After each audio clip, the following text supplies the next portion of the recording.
What's up, YouTube? This is Too Raw for TV. So before I get into this video, I want to give a big shout out to Daryl Sloan for the $2 donation via the Cash App. All right. Much respect to Daryl Sloan for showing love to this channel. A longtime supporter of Too Raw for TV. And he is, as I've said before, an NBA historian of the highest order. And I respect his basketball knowledge. You know what I'm saying? He put a lot of work into study the players of the past. So much respect to Daryl Sloan.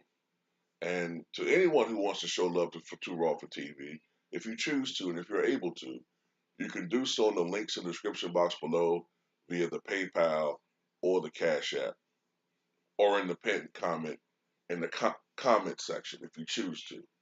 And also, I want to tell those of you who are subscribed to my Patreon that I'm going to upload 2 more Patreon videos tomorrow. All right. I've already uploaded a couple of them. I think it was on the first. So I'm going to upload some more Patreon videos this weekend. So just want to let you guys know it's coming. So in this particular video, I want to debunk one, um, one talking point that I frequently see out there, and I want to make a case for Kareem. All right. Now, even though I have Wilt Chamberlain as the greatest player of all time, I can understand why someone would put Kareem in that category.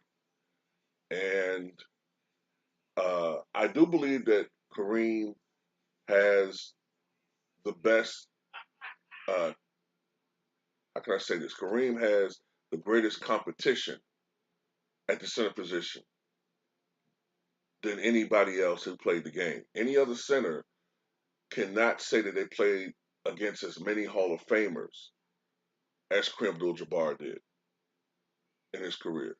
And Kareem held his own against this Hall of Fame competition for the vast majority of his career. All right. Now, let me debunk one thing that I always hear people say, and that is that the 1990s had the greatest collection of talent at the center position. I've heard that, stated uh, quite a few times. I've even heard it stated on television. I don't understand how that's the case. Um, First of all, yes, there were some great centers. It was the last era of great centers.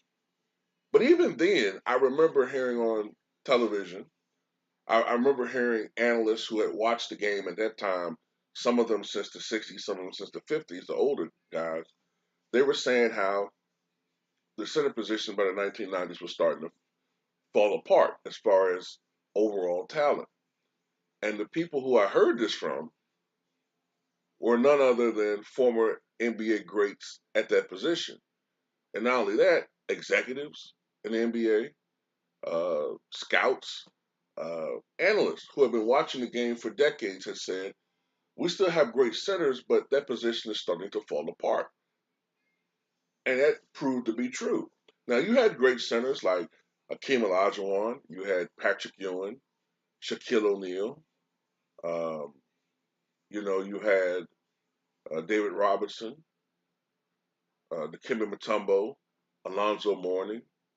Uh, Rick Smith wasn't a Hall of Famer, he was good. Later on, you had Arvidas Sabonis, even though he was out of his prime by the time he arrived in the NBA. I think it was 95, 96 season. You had some good centers. But um, even then, the NBA, the owners, the general managers, I guess I really would say the general managers, management, they were starting to focus more on building around perimeter players. And to be honest with you, you kind of can blame that on a little bit on the Pistons and Jordan, especially Jordan, because they proved that you could have a championship team without a Hall of Fame caliber big man. Before that, most teams built around the center position. Ever since the days of George Mikan, all the way into the 80s, it was felt that you had to have a great big man to build a championship team. to an extent, but that was debunked by the Detroit Pistons teams and especially the Chicago Bulls teams. Now after the '90s, because I think Shaq may have been the last great big man for quite some time to be the cornerstone of a championship team, or at least intended. Because afterwards, you either had a team like the Pistons, who had great all-around talent and a commitment to defense, or you started seeing teams where the guy was a perimeter player, like a Kobe Bryant, for instance, or you know, it just wasn't just built around a big man. LeBron James, he's a big player, but he's not a center. He can dominate a game in much the way that a center can, but he's not a center. Um, Kawhi Leonard, he's not a center. Uh, you look at the Warriors; their teams are not built around, or have they ever really had a dominant center? So that's the point I'm trying to make. Also, in the 1990s, there were more teams by then. There were like 30 teams in the NBA by 1995, and so the center talent was more spread out. Whereas when Kareem was in his prime, there were fewer teams. There were more like 20 teams in the NBA as opposed to 30 by 1995. So I think that's not true when people say that the greatest era of talent in center position is the 90s. Even when you talk about uh, like how great they were. Like, yes, Dave Robinson was a great, great big man, but did he quite live up to his potential? He did win 2 championships, but Dave Robinson had top 10 all time potential. He's a guy that, when you look at his athleticism and talent, if he had the heart of a Shaq, he could have been, in my opinion, he could have been even better than Akeem Olajuwon. I mean, he came out of the box dominating, but some people said, he was a little bit soft. Shaq didn't quite live up to his potential. Hakeem Olajuwon did. He did live up to his potential. But when you look at Olajuwon, though, he played 18 years. And one thing that limits Olajuwon, even though I do believe he's the most skilled big man we've ever seen, one thing that limits Olajuwon is when you look at his playoff,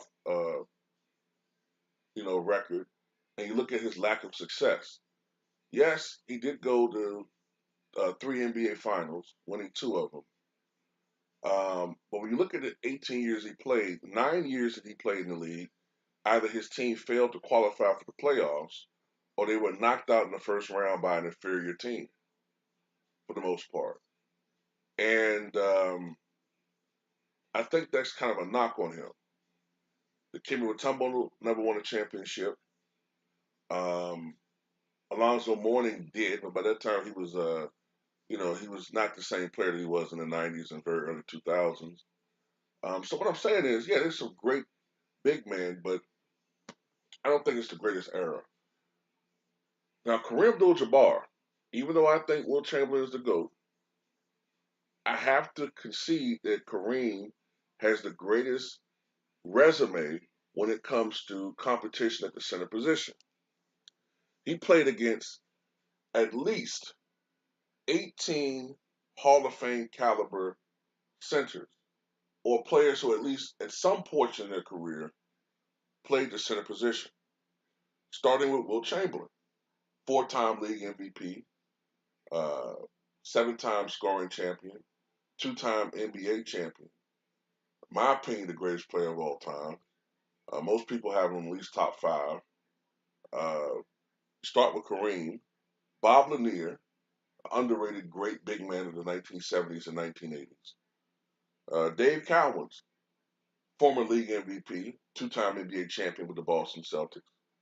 Stat stuffer will get you on any given night.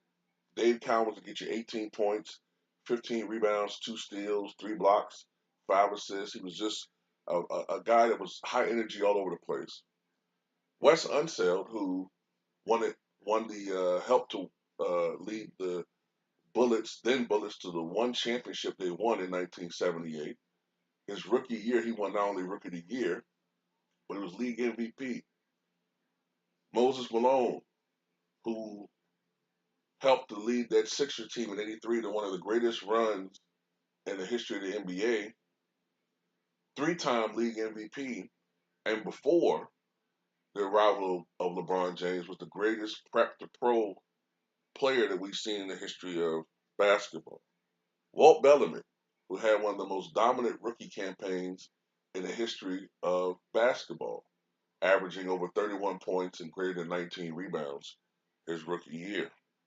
Robert Parrish, great, great all around big man, and was a huge part, along with Kevin McHale and Larry Bird, of those great Boston teams in the 1980s. Boston got him in one of the most lopsided deals in the history of sports. The great Elvin Hayes, one of the great Iron Men in history of basketball. When you look at his career, he played in 1,303 games, only missed 6 games in his career. Only 6 games. Missed 6 games and played in 1,303 of them. Played in exactly 50,000 minutes of basketball. 50,000 minutes of basketball. Just behind LeBron James when it comes to career minutes. For his career, he averaged, I think he averaged something like 20 points, 21 points, and 12 rebounds per game. Scored over 27,000 points, grabbed over 16,000 rebounds. Nate the Great Thurman, great, great rebounder, great shot blocker, was the first official player to register a quadruple double. He did that when he wasn't quite in his prime with the Chicago Bulls, although we suspect, uh, those of us who study the history of basketball pretty much know he probably did it a couple times before that, and we are certain that guys like Wilt Chamberlain and Bill Russell had done it before. But Nate Thurman has the first official quadruple double in the history of the NBA. Averaged 15 points and 15 rebounds per game in his career. Remarkable, a remarkable player. Akeem Olajuwon, Kareem Abdul-Jabbar played against Akeem Olajuwon. They faced off in the '86 finals. While Akeem Olajuwon did have some great contests against Kareem, there have been a lot of games when Kareem, who was not in his prime anymore, burnt both Akeem and uh, Ralph Sampson in that front line, the supposed dream lineup. Kareem had some games where he burnt them. Patrick Ewing, the same story. Uh, Kareem Abdul-Jabbar, even in that part of his career, the late '80s, when he was definitely on the downside of his career, still had some great games against Patrick Ewing.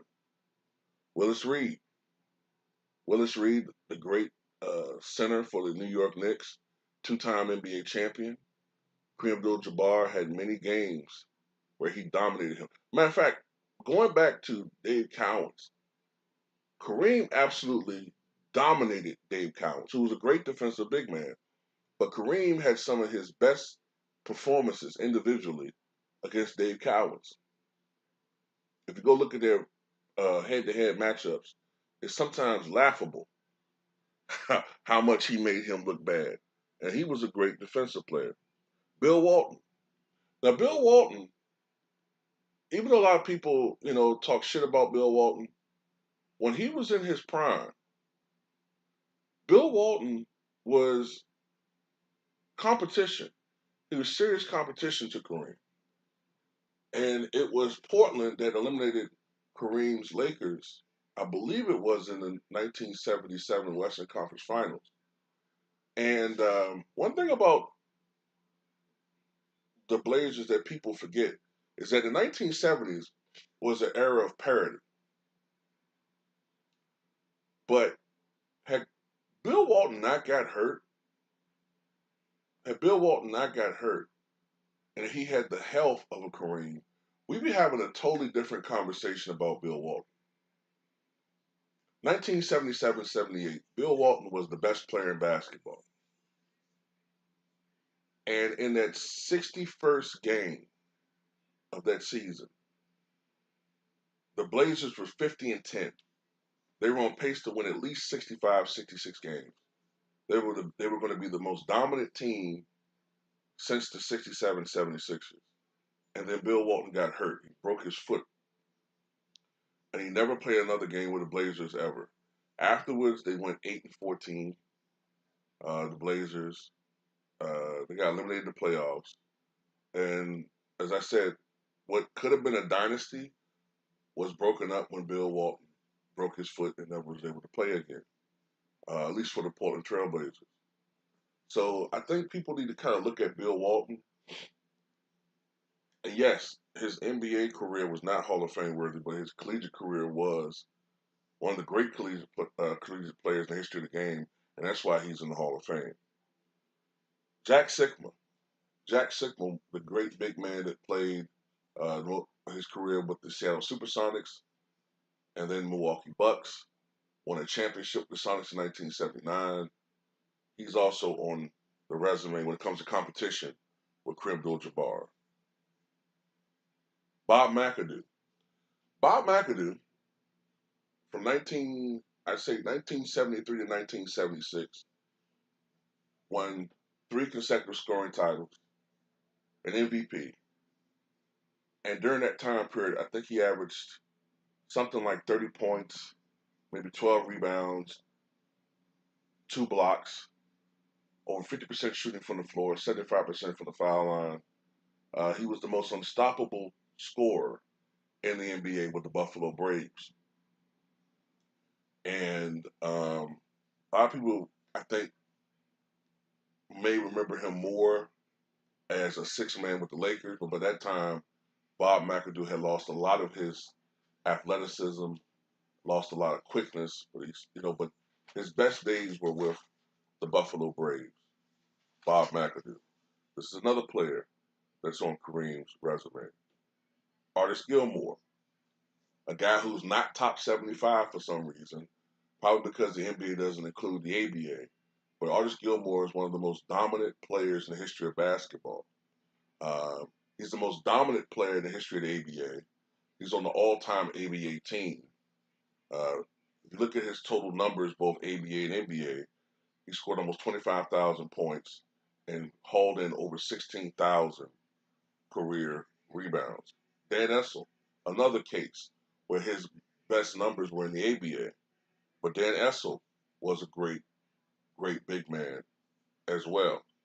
And last but not least on the list is Ralph Sampson.